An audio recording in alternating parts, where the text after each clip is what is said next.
अब आगे दिल्ली से खबर, जहां पर रोहिणी ब्लास्ट मामले में एक बड़ा खुलासा हुआ है। रोहिणी ब्लास्ट मामले में एफआईआर में खुलासा हुआ है। धमाके से सीआरपीएफ स्कूल की दीवार में एक छेद हो गया है। मौके से भारी मात्रा में सफ़ेद पाउडर मिला है। धमाके से कई दुकान और गाड़ियों के शीशे तक टूटे। पीसीआर कॉल करने वाले शख्स से भी पूछताछ की जा रही है। एक्सप्लोजिव एक्ट के तहत अज्ञात लोगों पर एफआईआर की जा रही है। कल करीब 7:40 पर सुबह ये धमाका हुआ था। सबसे अच्छी बात ये थी कि कल रविवार का दिन था। इस स्कूल के आसपास चहलकदमी नहीं थी। लोग ज़्यादातर अपने घर पर थे, बच्चे अपने घरों पर थे।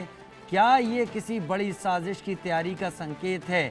क्या ये दिल्ली पुलिस को चैलेंज करने की नीयत से की गई कोशिश है कि जहां पर दिल्ली पुलिस को ये बताया गया हो कि देखो हम धमाका करके दिखा सकते हैं, और एक ऐसे दिन धमाका करके दिखा सकते हैं जब यहां पर छुट्टी का माहौल हो, तो हम उस दिन भी ये काम कर सकते हैं जब छुट्टी ना हो। और दिल्ली पुलिस ने इसे चैलेंज की तरह ही लिया है। इसकी जांच पूरी तेज़ी के साथ दिल्ली पुलिस कर रही है। बहुत सारे लूप होल्स यहाँ पर तलाश लिए गए हैं। पाए हुए सफ़ेद पाउडर का केमिकल एनालिसिस हो रहा है। आसपास के सीसीटीवी कैमरे खंगाले जा रहे हैं और उनसे उन लोगों पर ज़ीरो इन किया जा रहा है जो इसके पीछे शामिल हो सकते हैं।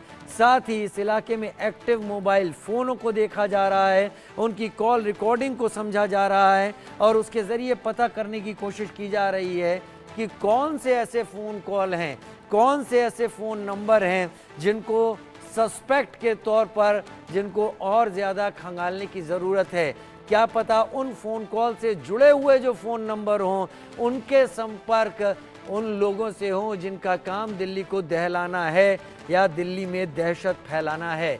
रोहिणी ब्लास्ट मामले की एफआईआर में खुलासा, लेकिन यहाँ एक बड़ा एंगल हम छोड़ देते हैं।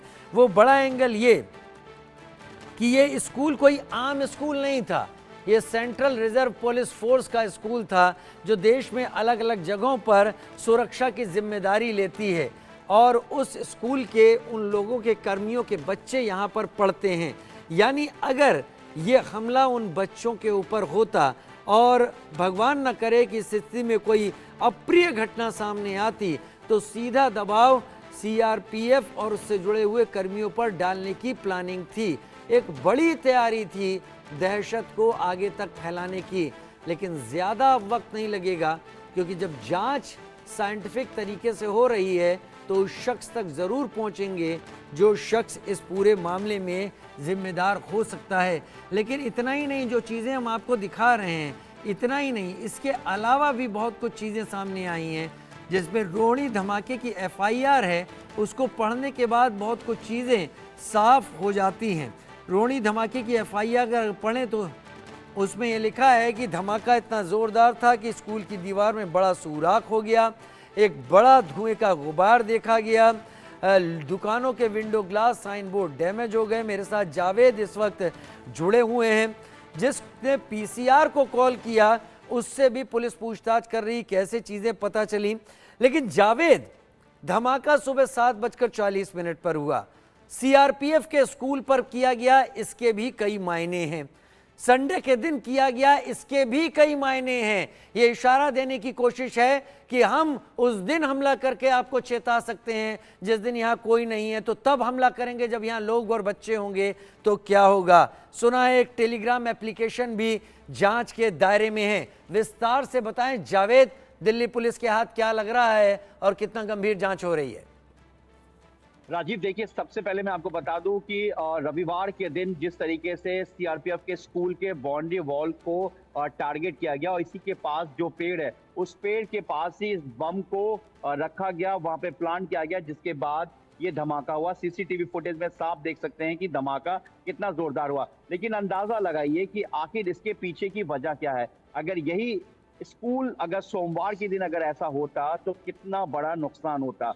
तो इसके पीछे क्या कोई एक मैसेज देना है या इसके पीछे की वजह क्या है, ये इसलिए थोड़ा सा साफ हो पाता है क्योंकि अभी कल ही इस जांच के बाद जिस तरीके से पूरा ब्लास्ट का मामला सामने आया, उसके महज कुछ घंटों बाद ही राजीव, जस्टिस लीग जो इंडिया एक टेलीग्राफ चैनल है, उस पर इस तरीके के इस तरह का जो धमाके का जो सीसीटीवी फुटेज है उसको उसके बाद खालिस्तान को लेकर कंटेंट डाला गया। उसके बाद यही जो पूरा एक मैसेज था, ये पाकिस्तान के कुछ जो टेलीग्राफ चैनल्स है उस पर सर्कुलेट किया गया और उसमें कहीं ना कहीं जो खालिस्तान को लेकर आईईडी अटैक से लेकर ये उसमें लिखा गया है खालिस्तानी समर्थकों की तरफ से, कि जिसमें ये कहा गया कि अगर हम हमारे बेकसूर और जो लोग बिल्कुल मासूम है, इस तरीके का कंटेंट है कि अगर उनको आप लोग निशाना बना रहे, मार रहे, तो आप अंदाजा लगाइए कि हम कहां तक पहुंचे हुए हैं और हम क्या कर सकते हैं, ये गलती ना करें।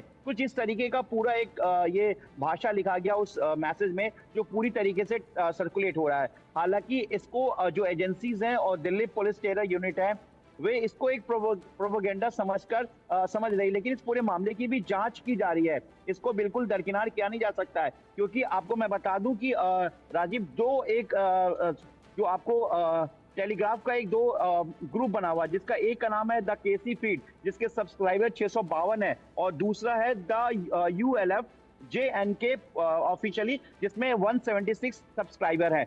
और शाम में मतलब 7:40 के ब्लास्ट के बाद तकरीबन 7 से 8 घंटे बाद ही ये ग्रुप एक्टिव हो जाता है। इसमें ये सीसीटीवी फुटेज और लगातार खालिस्तान जिंदाबाद और खालिस्तान के समर्थकों को एजेंसीज ये मान रही है इनिशियल कि इसके पीछे ISI का रोल हो सकता है राजीव, क्योंकि कई ऐसे प्रतिबंधित संगठन हैं, BKI बब्बर खालसा इंटरनेशनल, जो इस वक्त पाकिस्तान में बैठा हुआ है। इस तरीके का जो अटैक हुआ, देखिए शुरुआत में ये लग रहा था कि शायद कोई धमाका, किसी शरारत या कुछ इस तरीके का हुआ, लेकिन स्कूल की दीवार के पास CRPF यानी कि सेंट्रल रिजर्व फोर्स का ये स्कूल है, उसकी दीवार है, और वहां पर जहां पे ये दीवार पे राजीव ये ब्लास्ट हुआ, उसके ठीक पीछे असेंबली ग्राउंड है। मतलब ठीक इस दीवार के पीछे जब आप देखेंगे तो वहां पर बच्चे स्कूल वाले दिन असेंबली होता है। अब अंदाजा लगे कि इस तरीके के टारगेट को देने का मकसद क्या है। और दूसरी तरफ टेलीग्राफ चैट, जो कि एजेंसीज ने इस चैट को खुलासा किया, उनके रडार में ये चैट आया है कि उसमें साफ लिखा जा रहा है कि हम,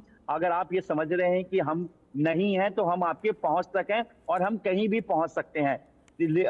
देश में त्योहार का समय है, इस वक्त दिल्ली को हाई अलर्ट पर रखा गया है, लेकिन जिस तरीके से रविवार के दिन रोहिणी के प्रशांत विहार के सेक्टर 14 के इस स्कूल को एक निशाना बनाया गया, क्या ये एक दस्तक है, मैसेज है, इसकी जांच को दिल्ली पुलिस और तमाम एजेंसीज कर रही है राजीव। वहां मौके से कई सैंपल को NSG, जो बॉम्ब स्क्वाड की एक्सपर्ट की टीम है, FSL की टीम है, उन्होंने वहां से कई सैंपल को कलेक्ट किया है, उसको फॉरेंसिक जांच के लिए भेज दिया गया है।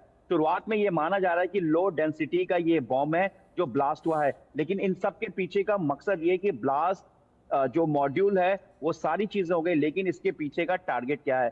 क्या इस तरीके का मॉड्यूल क्या आने वाले वक्त को लेकर एक दस्तक दिया जा रहा है? अब इसकी जांच की जा रही है। जिस तरीके से CCTV फुटेज को पाकिस्तान के टेलीग्राफ से लेकर हिंदुस्तान के कई वही दो टेलीग्राफ जो इस वक्त पाकिस्तान से कनेक्ट है। और राजीव एक चीज और बता दूं कि कल जो टेलीग्राफ जो फोटोज, स्क्रीनशॉट्स और ये एजेंसीज और दिल्ली पुलिस के रडार पे आया है, इसमें वो चैनल्स है जो कश्मीर में, जम्मू कश्मीर में होने वाले जो आतंकी एक्टिविटीज होती हैं उसको उन टेलीग्राफ चैनल्स पर अपलोड किया जाता है इंफॉर्मेशन पे। वैसे तो टेलीग्राम को लेकर ही, टेलीग्राम ऐप को लेकर ही बहुत सारे सवाल हैं, और भारत में नहीं विदेशों में भी सवाल हैं कि इसका किस तरीके से बेजा फायदा उठाया जा रहा है। हो सकता है सरकार इस पर कोई कड़ा रुख अपनाए, लेकिन अगर जस्टिस लीग टेलीग्राम चैनल इस तरीके की जिम्मेदारी लेता है तो जाहिर बात है टेलीग्राम से चीजें मांगी जाएंगी, ना देने की सूरत में टेलीग्राम भी कार्रवाई के दायरे में जरूर आएगा। बहुत शुक्रिया,